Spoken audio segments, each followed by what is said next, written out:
Jury selection began today in Dominion Voting Machine's $1.6 billion defamation suit against Fox News. Dominion accuses Fox of maliciously misleading viewers into believing that Dominion Voting Machines was part of a vast conspiracy to steal the 2020 election for Joe Biden. Lawyers for Fox say this case is about more than just Fox News. It's about protecting Fox News's constitutional right to destroy our Constitution. Dominion, as I just said, is asking for $1.6 billion in damages, which seems like a lot until you consider that was what Roger Ailes budgeted each year for raping his female employees. Roger Ailes had a $1.6 billion a year rape budget. Roger Ailes, founder of Fox News. Dominion is also suing MyPillow CEO Mike Lindell and Rudy Giuliani for considerably less than $1.6 billion, since between the two of them, there's maybe a hot plate and a $5 gift certificate to Winn-Dixie. Jury selection began today with 300 potential jurors summoned to a Delaware courtroom, begging the question, Delaware actually has 300 people? Delaware? Delaware is just an offshore money laundering operation. I'm being serious. Its official nickname is the Suspicious Financial Activity State. On Wednesday, the judge in the case reprimanded Fox News for withholding key documents and said, moving forward, the company now has, quote, a credibility problem. Credibility problem, by the way, was the original name for the Five. You're listening to The David Feldman Show, you happy, self-actualized hump. Now, I don't know how this Dominion case plays out. A lot of legal experts say Fox News is on shaky legal ground. Defamation is hard to prove in America, but willful negligence is not protected by our First Amendment. So if you broadcast news that you know is wrong, but you go ahead and broadcast it anyway, that's willful negligence. That's defamation. They may lose. This is an important case because Fox News is, and it remains, the number one source of news on cable television. In other words, it's for old people who can't cut the cord because the people running the assisted living facility won't trust them with a pair of scissors. Fox News is for people who are too stupid to realize cable television is a complete ripoff. Right? It's a ripoff. We all know that. And if you're too stupid to figure that one out, then you're an easy mark for being sold reverse mortgages, gold for your IRA, or ideas like tax cuts for the rich will balance the federal budget. It's the perfect audience. People who still have cable, it's perfect. Perfect audience for people who want to sell things that are fraudulent. Its entire audience, Fox News' entire audience, is over the age of 65. And Fox News is designed to accelerate the speed at which an already diminishing mind deteriorates. Fox News speeds up the aging process. What I'm saying is check your grandfather's cable package. It may not be Alzheimer's. It just might be Fox News. If you or someone you know is a senior with cable, you run the risk of early onset of dementia. Warning signs include Bret Baier, Tucker Carlson, and Sean Hannity. So why is Fox News popular among people with 1.5 feet in the grave? It is old people. Why? Well, first off, it's important to remind everyone that not all senior citizens are completely cut off from their loved ones, which is why most senior citizens don't watch Fox News. Most senior citizens don't watch Fox News because they live productive lives, enjoying their friends. And if they're lucky, their grandchildren, they've accrued enough life experience to know they're borrowing the planet. And the only way to find peace with the human condition is to dedicate all your free time to leaving this place better than when we found it. Most senior citizens know that, which is why most senior citizens don't watch Fox News. But there are the few million who do watch Fox News because they hate their grandchildren, they hate their wives, their neighbors, they hate everyone, and it's everyone else's fault, not theirs. That's why they watch Fox News. Nobody invites them anywhere because they're insufferable pricks. Their phone never rings. And Fox News is the only company they have. It's on 24 hours a day, teaching them, reminding them to blame everyone else for their miserable, loveless existence. Senior citizens who watch Fox News are incapable of affection. That's why they love the flag and our military, because our flag and our military never told them they were a lousy lay. Nobody is effing these senior citizens because they're lousy lays. So the only thing they can love is the flag or our military. This is the channel for men and women who pretend at humanity. They'd rather cry at the national anthem than from their grandkids, because grandkids always ask, why does Pop Pop smell like a fart that died from cabbage poisoning? The people who watch Fox News smell like a fart that died from cabbage poisoning. I've been to Fox News. I've walked around their headquarters. It smells like a fart that died from cabbage poisoning.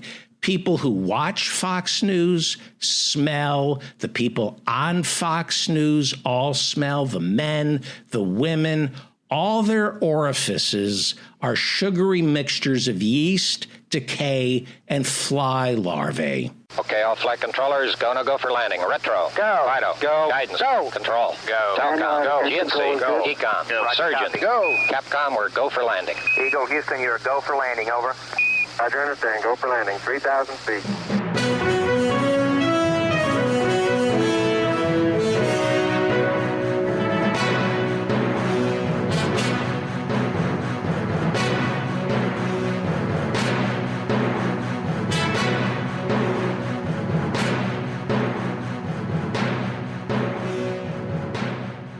You're listening to the David Feldman radio program. You sad, pathetic hump. Time now for the professors and Marianne. Professor Marianne Cummings is a particle physicist with the Fermi Lab. An amazing artist, incredible artist, as well as Parks Commissioner for Aurora, Illinois, which is the second largest city in Illinois. I think they should have gotten the Democratic convention. I don't know why some other town in Chicago. What do you have against Aurora? Yeah. Yeah, exactly. Well, you're wishing the Democratic National Convention on the poor people of Aurora. I think the Aurora police can crack protesters' skulls just as wide open as the Chicago police can. Oh, yeah, they're getting there. They don't quite have the military arsenal that Chicago has built up, but, yeah. That is Professor Marianne Cummings, the real deal. She knocks on doors and then steals things. But no, she knocks on doors. You're out there. You're better than most of us when it comes to literally walking the walk. And so thank you for being here. And Professor Adnan Hussein co-hosts Guerrilla History. We'll find out who's on Guerrilla History this week, as well as the Mudgeless podcast, chairman of the religion department over at Queen's University, up in Queen's University in Kingston, Ontario, Canada, much better place than America.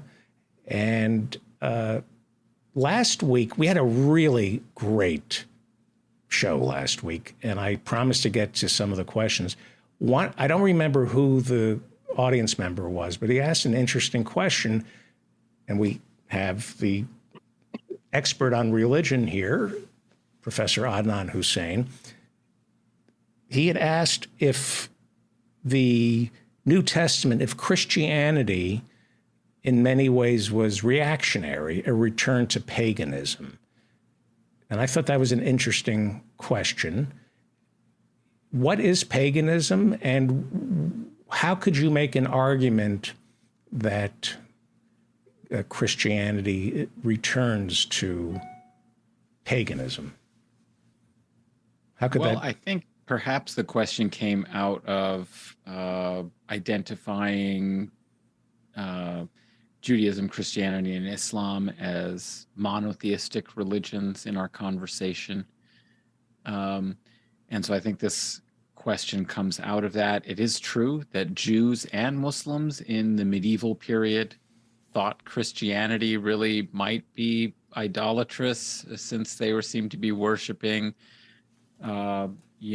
icons, images, sculpture of a man on a cross as God. So, there were some concerns that perhaps this wasn't technically a monotheism, and that it was a return to pagan idolatry.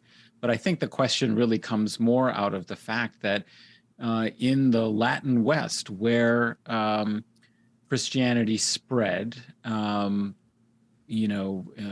Roman Catholic Church, although we often forget the fact that the old centers of Christianity before the conversion of Constantine and its adoption as the official religion of the Roman Empire, that the real old centers of Christianity were places like Ethiopia, Armenia. These are the first independent countries that were governed and ruled by Christians. What years are we talking about? We're talking about in the 3rd, 4th centuries. Really? Okay. The second, 3rd century, when Christian missionaries managed to go further east and establish these independent polities. So even before Rome, you have Ethiopia and Armenia as centers of Christianity. But we're much more aware of its travels westward to what we know as Europe and Western Europe, Latin Catholic Europe. And the way in which it spread was through conversion, usually of Germanic tribal lords or kings, who then made it the official religion. But it meant that also a lot of communities and people didn't want to give up all of their old ways. And just like the Roman pantheon was capable of incorporating local tribal gods from places like North Africa or Spain, where the Roman Empire conquered, in order to create some sort of political and religious harmony, so too did newly incorporated and converted countries and societies in Western Europe roll over a lot of their pagan practices and saints. They became saints under the Catholics, whereas they'd been, holy places in pagan, religion or polytheistic, pre-existing, European folk practices among the Germanic tribes or the Celts, etc. And so their local shrines became sites of pilgrimage associated with a Christian saint. And so you have this accommodation that's taking place. And so a lot of people would say that in many ways, Europe didn't really become Christian. And then what kind of Christianity did it really adopt, given the, character of the Catholic liturgy and the, role of the saints and the saints' feasts and festival days and so on, until really like the 13th century. So many of these societies were nominally converted in the 6th or 7th or 8th centuries, but they didn't necessarily go to annual confession. They didn't attend mass. How much of the doctrines of the church were really, informing their view of the world. It's not always clear. We have these places like monasteries, and we have these churches that are built for the bishop, for bishoprics, Right. and those were centers of Christian culture. But out in the countryside, many pagan practices continue to survive, are transformed, and inform and become part of Catholic religious culture. To call someone a pagan is pejorative, like to call somebody a Philistine is Yes. pejorative. I would assume there aren't any Philistines left, but Only on this show, David. oh yeah, of course. But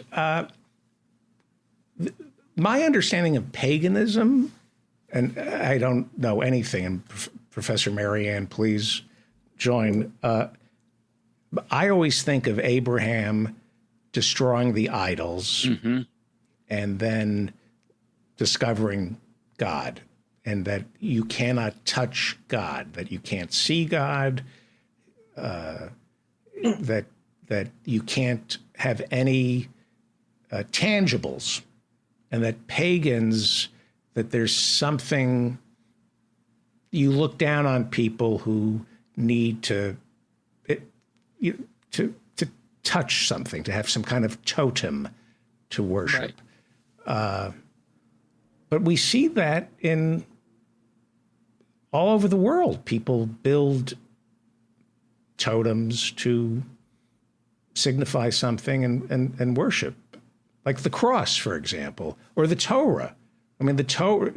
When I go to temple, the way it's pretty much like paganism to me. The way, if you drop the Torah, everybody has to fast for 30 days. So, I don't know how that's not.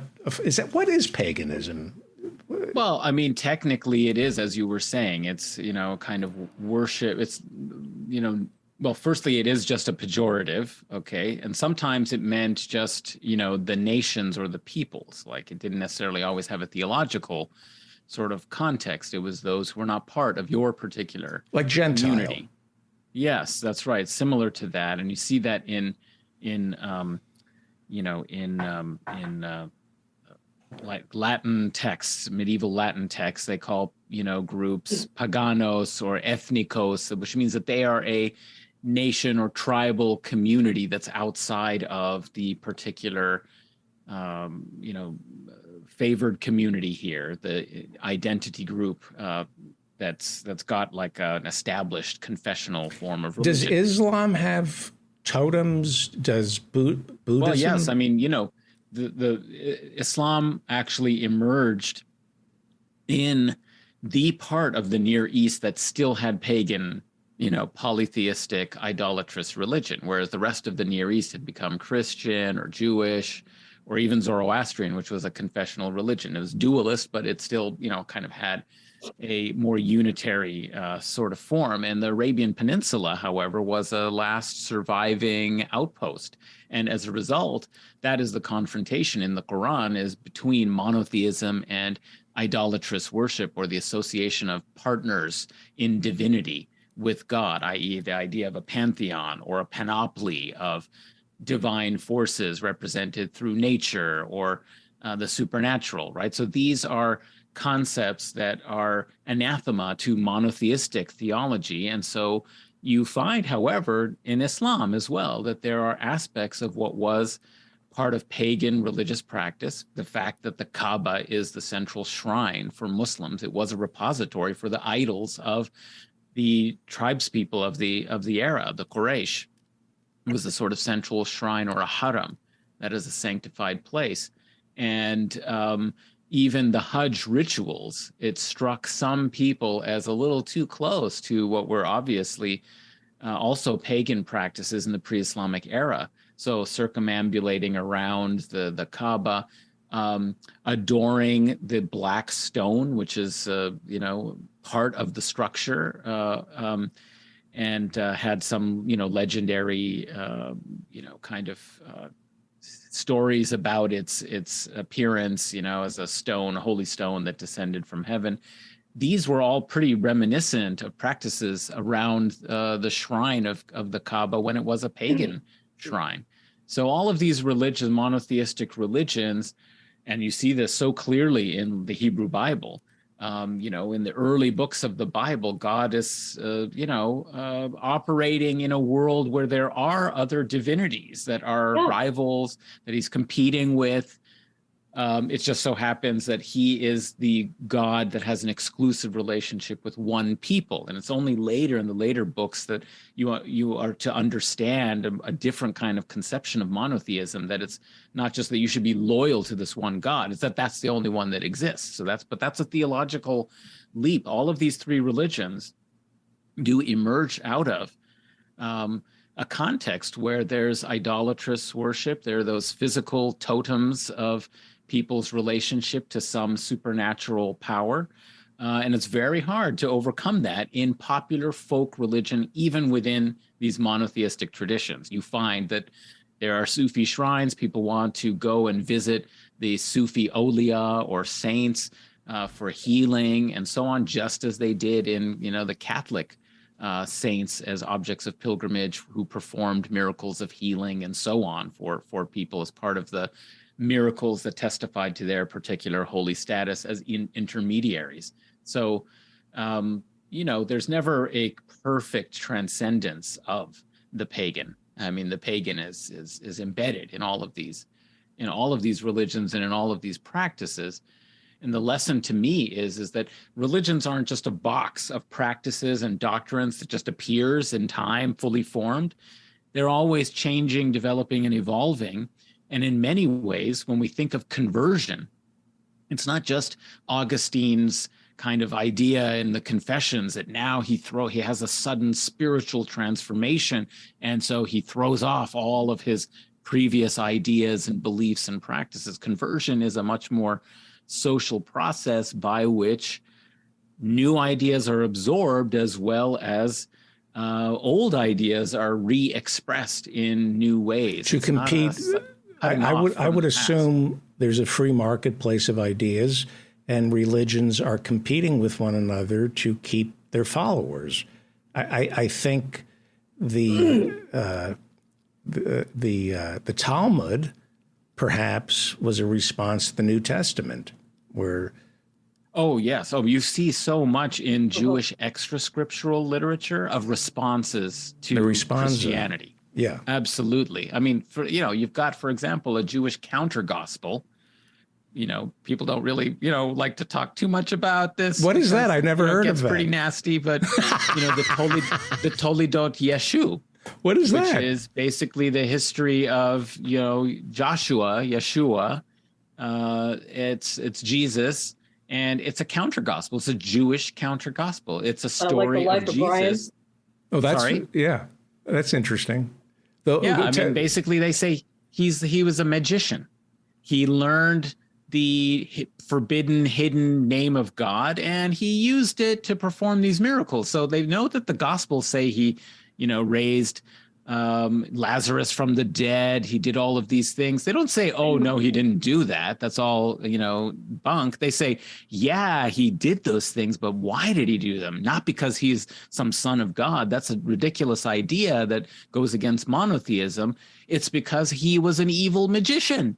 Wow. And when was this written?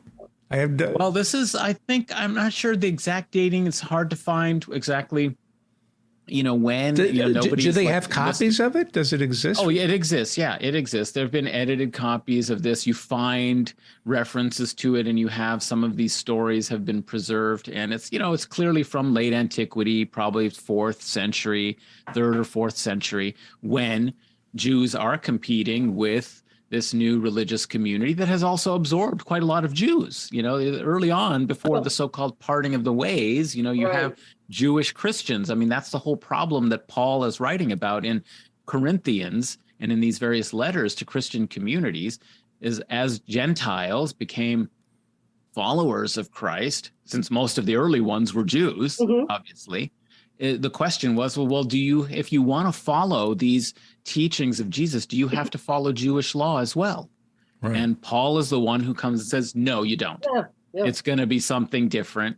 And it's better to be circumscribed in spirit than in the body. So you don't have to go, if you're going to convert, you don't have to go and get cut.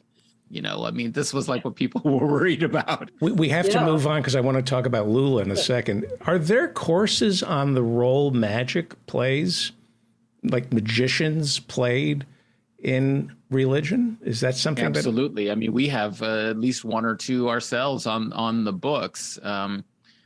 Magic is very, very important. And in fact, you have even like, you know, Gospel of Thomas and some others. There's the Egyptian, all these Gospels, you know, were floating around. Some of them become canonized and others are considered apocrypha or are suppressed. You've got some that are like Egyptian ones. And, you know, Jesus is a sorcerer in these. He is a sort of mage. He's got, you know, hidden knowledge. It's very much like, you know, magic. And in fact, that's exactly the same kind of charge that the Jews, you know, were making about Jesus. It's just that it's evil magic rather than good magic. So, wow.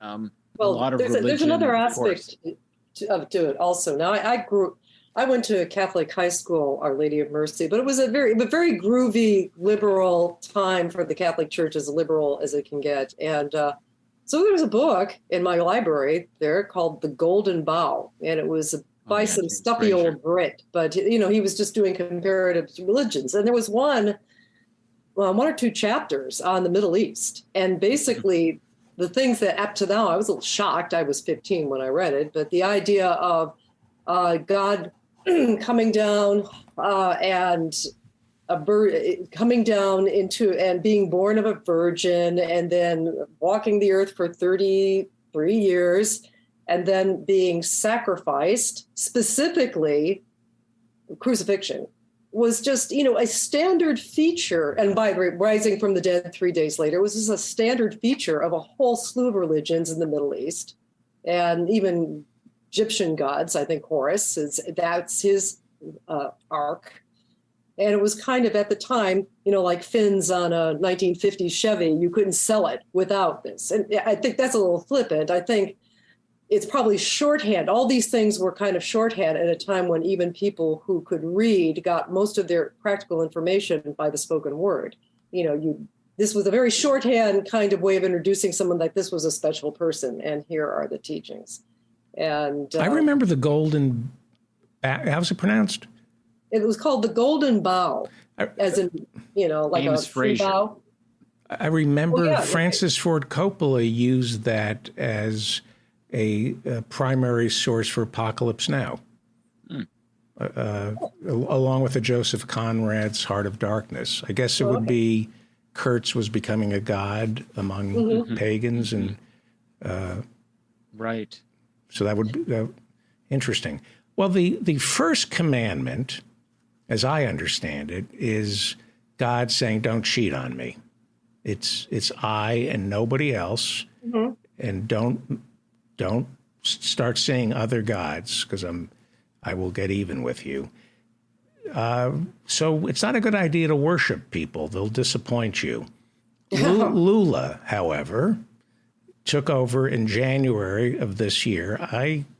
Lula is as close to, I fear, God on earth, and then it makes you wonder, you know, to me, Bernie is, you know, George McGovern, but they're never given a chance to really show what they've got. Lula, on the other hand, is in the unenviable position of having to deliver. Rarely that happens. Oh, he is in the not so unenviable position of being out of prison. You know, he was actually he's just actually been through a trial by fire, and an insurrection, basically. Yeah. Well, it was a political persecution. Yeah. His problem was he was too successful.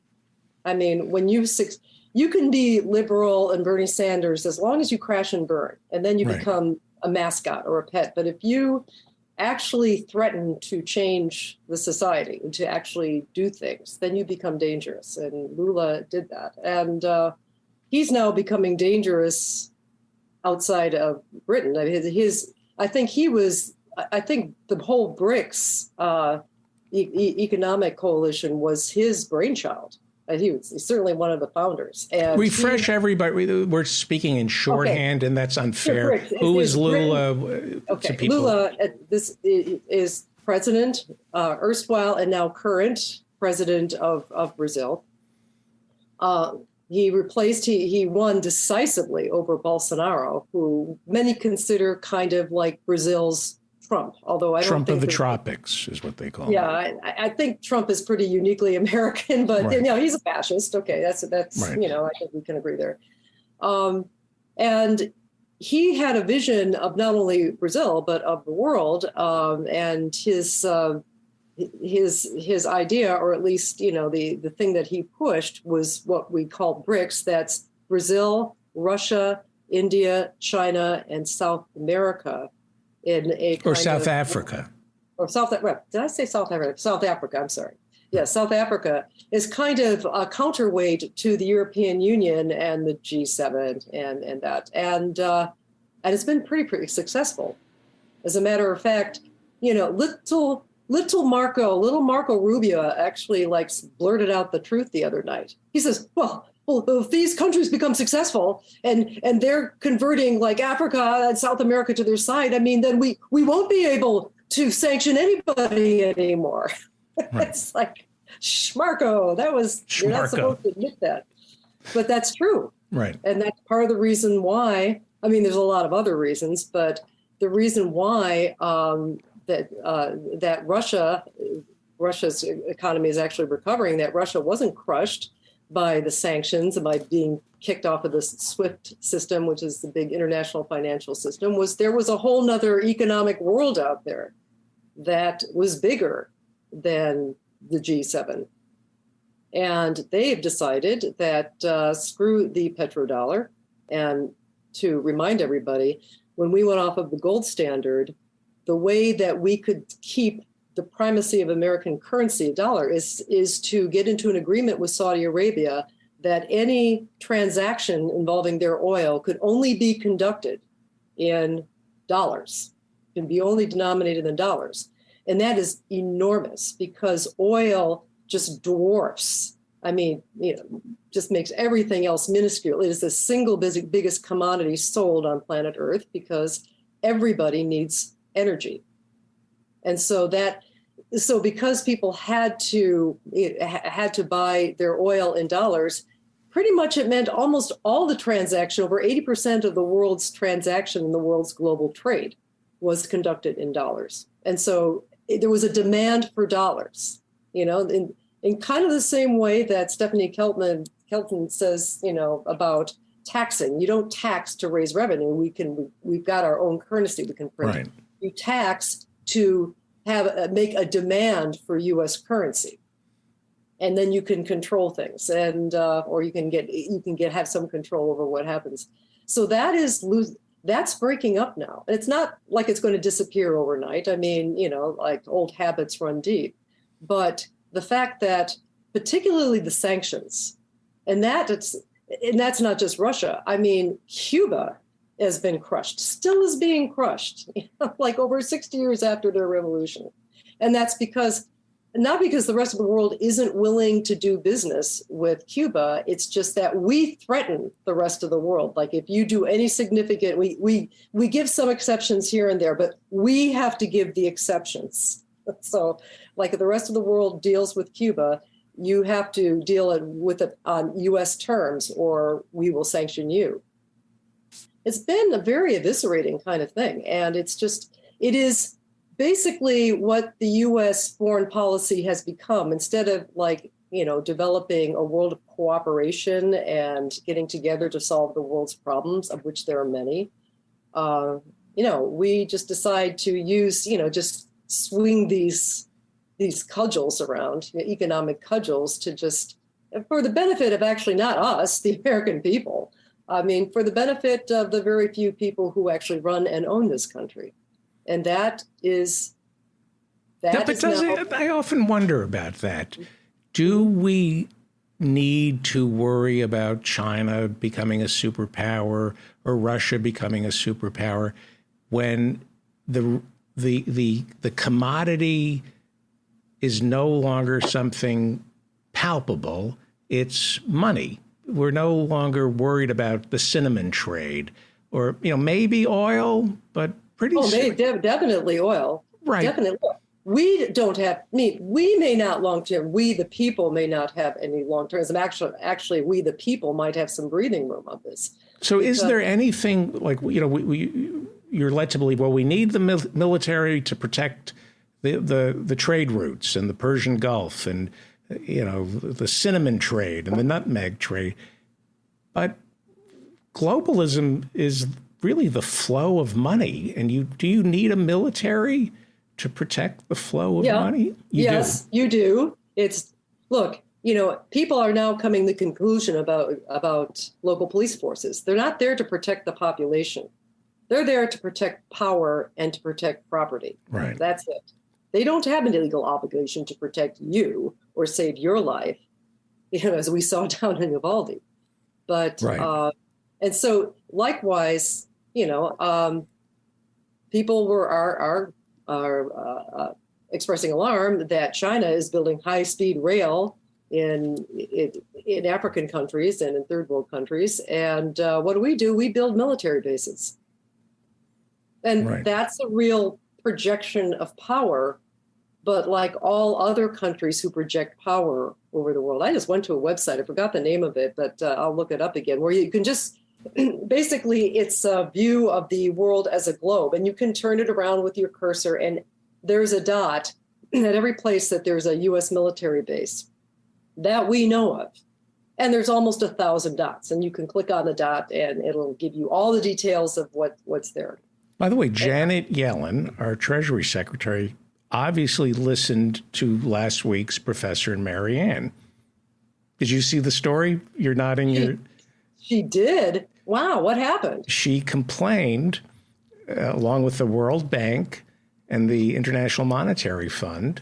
Janet Yellen said that China is a problem because it's lending money to poor countries and putting them into a permanent cycle of debt in order to manipulate them. And we were talking about that last week. Is the Belts and Road... Well, talk about projection there. Yeah, I know. I went, oh my God, that's exactly what we were talking about last week. The IMF model. That apparently there are, China has gangsters for... Wouldn't it be capitalism? What is China? A hybrid? They practice capitalism much more adeptly than nominal capitalistic countries do. Right. Let's turn. That's a kind of interesting point that's come up. I think some of the more influential left economists have been kind of talking about how the U.S. economy is really not predicated on industrial production. Of course, it's always had an important finance capital orientation. So this de-dollarization process that's starting to take place is, of course, going to have big consequences for that element of the U.S. economy. But the other component is, of course, this military Keynesianism, so that Marianne has just been talking about, these military bases and building up military infrastructure. But the other component is, of course, this high tech and establishing monopolies around these high tech kind of platforms, the patents, the control over these platforms, suppressing TikTok and trying to eliminate the competition from China in the high tech realm. Because what's changing in, as a source of wealth here is no longer what we think of as classic capitalism involving trade and exchange and, these kind of sort of factors that we would have understood as part of industrialization in the 19th and then through the 20th century, but now is much more like a neo-feudal regime of collecting rents, right? So it's like, this platform is a territory upon which which you can control. It's not a market. I mean, this is something that Yanis Varoufakis has been mentioning, and I think he has a new book coming out that's going to lay this out more clearly. In addition to the comments and the interviews that he's been doing about how something like Amazon is not actually a market. So the marketplace in Amazon is not a market. It's something that is controlled by a feudal lord who gets rents from it. And so this isn't normal capitalism. In some ways, we're moving away, at least here in the West, from capitalism. And that's why there's such vicious competition over controlling these high-tech kind of platforms, because that's what we have now that we offshored all of our industrial capacity to China. And so in some ways, China is actually still holding much more of a kind of capitalist, they want win-win. I mean, this is the theory. I mean, China's sort of approach is, as we discussed last week, this win-win investment and trade. And that is actually the theory behind, David Ricardo's understanding of trade, which is like the core of capitalism, is that, you find where your competitive advantage is, and then you get what you don't have from someone else through trade that benefits both sides. It's supposed to be a win-win, right? I mean, unfortunately, it doesn't seem like that's exactly how it worked and developed over history. It's given us the system that we have now, but that's theoretically what China is interested in, is exchanges that are win-win, where I can do this for you, or what you can do for me, and we both benefit out of it, right? But also the commodities, when you were mentioning that, David, I think actually commodities are now going to be fought over very seriously. I mean, it's not just oil and some other things, but Bolivia just floated the suggestion that perhaps there needs to be an OPEC for lithium. So thinking about the green economy of the future, the resource of lithium for batteries, absolutely crucial for storing green energy and making it possible. There are a few countries that have very serious lithium deposits, and they want to make sure that they can have some kind of commodity control over prices so that they're not going to be defrauded in the new, economy. So I think there are going to at least be some key commodities and resources that are really important. And in this new order, I mean, basically, Lula and BRICS and China and Lavrov just had an interesting op-ed article in some weird publication. He's the Russian foreign minister? Yeah, the foreign minister of Russia. They've become very, very aggressive and clear in their rhetoric that they think that the West system is, totally bankrupt now. It's clear that it's not meant to be fostering genuine development in the world, but it's a closed club, and that they recognize they're not part of it anymore. So they're just going to forge all these other economic and trading and military alliances so that they can establish a different world order that is based on mutual benefit and advantage. It's very clear that that kind of process is underway. Okay. I think it would be really great to have somebody come on and discuss de-dollarization on the show. On Guerrilla History, we will be having Richard Wolff on in the coming week or two to discuss it. But there are others who also, like Michael Hudson, who would also be, I think, a really good guest. Be a great on this. It would be with as office hours merges into a more organized Friday night. I would love that for a Friday night. I want to turn to the leak, how a 20-something gamer was able to get his hands on supposedly highly classified documents. Yeah. I don't know if that's true or not. And then I'd like to talk about Yemen, but I first want to talk about Rahima.org. If you enjoy any part of this episode, then you are obligated to go to Rahima.org, RAHIMA.org. We have a crisis here in America. We create refugees. We don't take them in. We take some in, and the ones who are lucky enough to make it here to America, like the rest of us, are struggling to put food on their tables and into their bellies. So you have an obligation to go to rahima.org, RAHIMA.org, and part with the $5 that you were planning to spend tomorrow on a union-busting cup of Starbucks Frappuccino. And give that to rahima.org. Let's spend a few minutes, Professor Adnan Hussein, talking about your amazing parents. Well, I really appreciate you bringing some attention to this. I hope listeners will be generous. Everyone knows the cost of living has just skyrocketed, particularly food, and food prices are so unaffordable. And also the fact that it seems like good quality organic food is always so expensive, and people are priced out of being able to actually eat and take care of themselves for their nutrition and their health. And so Rahima Foundation in the Bay Area, which was established by my mother in our garage 30 odd years ago, is an organization that seeks to help people with food, rent, and utility assistance. They do a monthly food distribution, but they're facing a real crisis because there are many more people who need.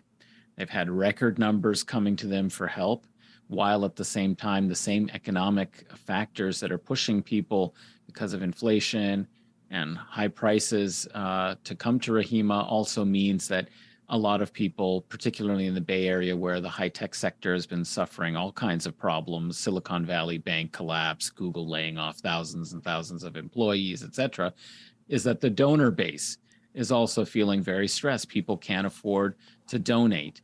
And the food bank that they are associated with, Second Harvest, is not able to make the same amount of food available from their sources. And so you have a kind of perfect storm where it's costing a lot more to try and help out a growing number of people who need it. So it started with refugees, as you mentioned, David. The United States has been producing refugees around the world. I mean, the unequal global situation has, of course, economically created a lot of people who need to migrate. The climate situation is starting to create more disasters and, climate migrants, but also particularly our wars that we should feel a little bit more responsible for. We take in very few refugees, and those who do come are often, not able to support themselves well. They need a lot of help and assistance. So if you can help the Iraqis, the Bosnians, the Somalis, the Afghanis, the Syrians who end up in the Bay Area, we would greatly appreciate it. Yes. So go to rahima.org and do be generous. Thanks so much. And thanks again, David, for bringing attention to this. Well, no, thank you for finding a charity that we can give to and trust. There's an instinct among certain Americans who, if I just give money to, the Red Cross, I've done my part. And then you find out that the Red Cross is throwing $1 million fundraisers at Mar-a-Lago, and the money isn't going where it's supposed to go. And rahima.org, the money goes to where it's supposed to go. And I always say, if you go to rahima.org, RAHIMA.org, the food is the first thing you see, and the food, pardon the expression, is morally superior to any other types of food. It is a primarily vegetarian, vegan. I know you said last week that there's some chicken involved, but when you're talking about whole foods, healthy foods, beans, rice, good beans, good grains, fresh vegetables, $5 can feed a family of four, at least make dinner for a family of four. If there's an economy of, if you have purchasing power, an economy of scale, that $5 that you give to rahima.org is going to fill some bellies. So if you have $5 that you don't need, and you're gonna waste it on a lottery ticket instead of give it to Rahima.org, you will burn in hell. I'm joking, sort of. But seriously, if you have a choice between buying an effing lottery ticket for $5 or giving to Rahima.org, and you choose the lottery ticket instead, there's something seriously wrong with you, and you should be ashamed of yourself. You will feel better if you give to Rahima.org. I was talking to the Reverend Barry W. Lynn, and then I'll get off the scold. The Reverend Barry W. Lynn, we were talking about Jeremiah Wright and the necessity for scolds in religion. I would love to bring on, because yesterday, the Reverend Barry W. Lynn was really angry and started scolding these reverends who, speak out after gun violence, but never say, get these effing guns off this. They offer up, these reverends offer up prayers, but don't attack the gun manufacturers. We need scolds in the religious community. And I'd love to do an entire show about scolding people like the Reverend Jeremiah Wright, whose speech, by the way, God bless America, God damn it. And you hear that whole speech and not just the sound bite, you're going, wow, this guy should have been Secretary of State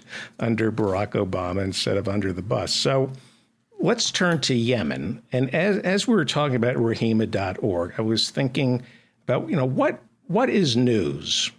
And you were talking about refugees, and we have more refugees in the world now than we did after World War II. Is that correct? Yeah, I mean, of course, the global population is much higher, but it's definitely the largest group of refugees since World War II. I mean, at any other time in the last, 60, 70 years. I think some estimates were that there were 50 to 60 million people who were displaced. And it's just going to keep getting wars. It's going to keep getting worse with global. Yeah. So I wrote down, not necessarily Maslow's hierarchy of needs, but, you need food, you need shelter, you need security, safety, you need medicine. And most of the stories that we discuss in America are not about food, shelter, medicine, and real safety, not ginning up fears about your safety, but genuine security and safety. And, as you're trying to parse out the news and figure out what should I be paying attention to, what is noise, ask yourself, okay, they want me to read this news item. Does it involve food, shelter, medicine, and real safety? If it doesn't, it's probably a distraction, and not, I guess you have to follow it. But in Yemen, let's talk about Yemen. Do the people have food, shelter, medicine, safety in Yemen? And what role did the United States, what role did the Obama administration play in Yemen's lack of food, shelter, medicine, security, and safety? And who's helping Yemen these days? Is America helping Yemen? Well, America is one of the donors it's just sell the weapons to Saudis, have them cause this devastation, give them diplomatic cover, help them blockade Yemen, provide targeting, special, data, provide them with intel and surveillance and do all those things. But then, send them 40 million or 100 million in aid as part of the UN attempt to raise. I mean, they're way below. I was just reading. They're way below the target, which was a $4 billion in aid that they wanted to raise. They only have about $1 billion. So they're 3 behind. They're only 25% of their target. But the United States has played a huge role in enabling the Saudis, to invade. Well, the Saudis at the head of quite a few other Gulf monarchies. Let's remember, Yemen is the only one of the Gulf countries that is a republic. All the others are these monarchies. And they're the largest population. And because they have a very geostrategic location where so much trade has to go, by their shores. If you're going to the Suez Canal up the Red Sea, you got to go by Yemen from the Indian Ocean. And so that has encouraged these foreign powers to try and exert influence since the 19th century. Various, it was part of the British Empire, part of Yemen was under the British, the South Yemen. The Saudis have always tried to exert influence on Yemeni politics. And so they thought there was going to be a short intervention to restore a government that they supported.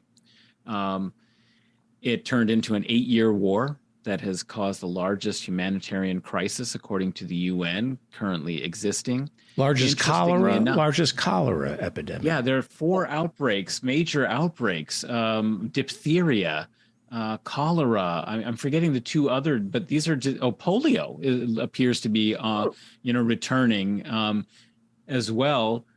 So a lot of diseases, have that you wouldn't expect in today's world to be a serious problem have reemerged because there hasn't been vaccination. The entire healthcare system has been disrupted. Medicines have been under interdict because of the blockade that the Saudis and their allies have imposed upon Yemen. So it has had a disastrous effect. Hundreds of thousands have been killed by the military invasion and the fighting. But on top of the bombardment and so on, there have been, hundreds and hundreds of thousands of people who have suffered starvation, hunger, degradation of their health as a result of the extreme sanctions and blockade on imports. And it's luckily, however, there is some light at the end of the tunnel because there have been peace negotiations. There's been a brief ceasefire in effect since last fall, and they're negotiating for a longer term. And who ceasefire. orchestrated these peace talks? Oman. Oman and the UN appear to have been the key figures, but obviously the geopolitical situation changed, I think, fairly dramatically in the region with China's brokering of normalization of relations between Saudi Arabia and Iran. And although the Houthis are an indigenous North Yemeni, political force, they're often seen as an Iranian proxy. And in order to allow negotiations between the parties to be fostered and successful, there needed to be some kind of agreement and peaceful relations between Saudi Arabia and Iran to create those conditions. That has been made possible by the recent announcement in Beijing of normalization. The embassy is opening up now, apparently, in Saudi. The Iranians are opening up the embassy. And so that has created new conditions that are allowing for Saudi Arabia to pursue brokering or pressuring, you might say, the internationally recognized government. We say that, we just mean that the West recognizes, a certain part of the government of Yemen that wasn't elected to be in point of fact. Let's remember that they weren't elected. Can I interject here? Because I think a lot of people don't understand this. So the Houthis, were they running the government 8 years ago, or were they a faction whose the government's leadership came out of? They're a faction that opposed the military dictator Ali Abdullah Saleh. Okay. Who so was a democratically elected government overthrown? If that was That's what happened. Yeah, in 2011, when you started having the Arab Spring, Yemen was among the places where there were protests, and there already had emerged kind of resistance from the Houthis. They joined together, created a groundswell that forced President Saleh, who had ruled at least North Yemen since 1978, I believe, and had, after unification, after the Cold War ended in the early 90s, there was a move to reunify. And then there were attempts by the southern Yemenis to break away again. So there's been a lot of turmoil and civil war. But under President Saleh after 2011, he was forced out, and he was given a kind of amnesty, still was, pulling a lot of strings. Government power was transferred over to his second in command, who happened to be a Southern Yemeni, which was important. Did America do anything? There was supposed to be a process toward elections and constitutional reforms and so on. All of that was disrupted, however, by continuing protests and the Saudi invasion to try and restore and make sure that he would stay in power. Did America do anything right in this? Did we side with democracy? Who did we end up? I know that Secretary of State John Kerry under Obama can't travel. It has to be careful. He could be arrested for authorizing the arms sales to Saudi Arabia. Did we mishandle this as usual? Well, it's hard to know. Was this a blunder or a crime? Right. I think it was, of course, a bit of both. I think, it was definitely a blunder from the Saudi and UAE's perspective. They expected, this is the time that MBS was trying to assert himself. He was the defense minister in Saudi Arabia, and there was a lot of jockeying for power. Right. And he thought that this would help establish his credentials to take over and be the preeminent, ruler. Nominally it's his father, Prince Salman, but he's the one who's actually running the show. So he thought a 2-week, victory invasion, that he could also be George Bush saying mission accomplished on the aircraft carrier. It didn't work out that way. And so there's definitely a blunder. But the United States clearly could have put the brakes on this early. And it has let it go on for 8 years and provided all kinds of logistical and military support, in addition to selling the arms, but logistical and military support. I was going to say that most of our wars are just business opportunities or flat out money laundering operations. Right. Well, last week I asked if Biden and Blinken are okay with Oman orchestrating the talks. And if this works out, and does Biden get any credit for saying, you know what, we're not a trusted interlocutor in this region anymore? Better Oman, they're going to trust that country more than they're. If you can do this, go ahead. And as Obama would say, leading from behind. I don't think he has any choice. It's pretty clear the Middle East, led by the Saudis, are pretty much telling us, hey, you're not calling the shots here anymore. But he can screw it up. He doesn't have any choice, but he can make it worse. You could always make it worse. Right. So, is there something to praise Biden over by just saying if anything, what it seems to be, if you combine it with the pullout from Afghanistan, in some ways it's a suggestion that you got to divest from the Middle East because, despite the best efforts of attempting to shape the fate of the region in Afghanistan, Iraq, Syria, and Libya, things are not really working out so well for U.S. regime change operations. And some glorious wars. Yeah, Right. and so maybe, and I think there is a sense that with the Ukraine conflict and support for Ukraine and resisting, Russian control there, that our attention has to be,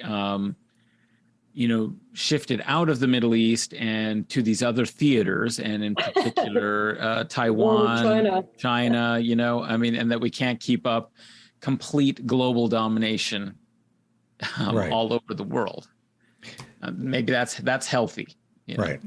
Let's turn to something that I know Professor Mary Ann Cummings wants to talk about. You were the first one to alert me to what a fraud the kidnapping attempt on Gretchen Whitmer, Governor Gretchen Whitmer, was, how it was orchestrated by the FBI. I think they still ended up sending some of these people to prison. They actually ended up sending the guy that they claimed was the ringleader and his second in command, I guess, to prison. The one that even the court acknowledged had been psychologically troubled since childhood. Right. So, But, I'm target to work on. you have an FBI and you pay them a lot of money and you got it. We want to see our tax dollars at work. Mm-hmm. So somebody's got to go to jail. A 21-year-old, pardon me, kid, this kid, sorry, 21 years old, been in the Massachusetts National Guard for 3 years, got his hands on all this important intelligence that has brought our military to its knees. This is one of the biggest document dumps in 10 years, and it's revealed sources in Ukraine. It speaks volumes to how trusting our military is with young people. And I know I always like to look for the positive. And I think it's great that we have a military that sees a 21-year-old kid and says, hey, we're going to trust you with all our tippy, top, highly classified secrets. And he let them down. They thought they could trust a 21-year-old kid with the most important secrets, lives on the line, and turns out you can't trust him. Is that basically... Well, actually, I think they could trust him to be him. I mean, one way of looking at this is that things worked out just as planned. Is any of this intelligence that got leaked actionable? Is it anything we didn't know already?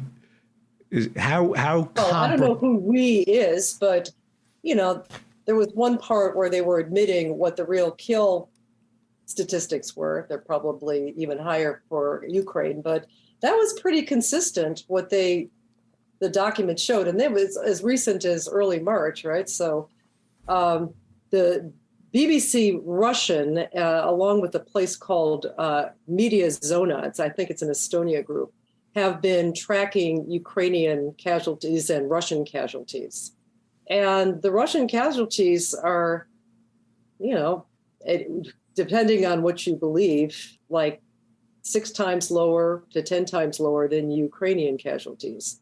And, it's certainly early, as early as last November, early December, both Mark Milley and Ursula von der Leyen, the EU head of the EU, gave a figure of over 100,000 Ukrainians killed, within about a week or so of each other. So, wow. Okay, of course, these numbers are known by people in the military and people in the intelligence group. I mean, everybody, the people running this war know these numbers, but maybe not known to the public. But how is it actionable? The public doesn't have a say over this. Right.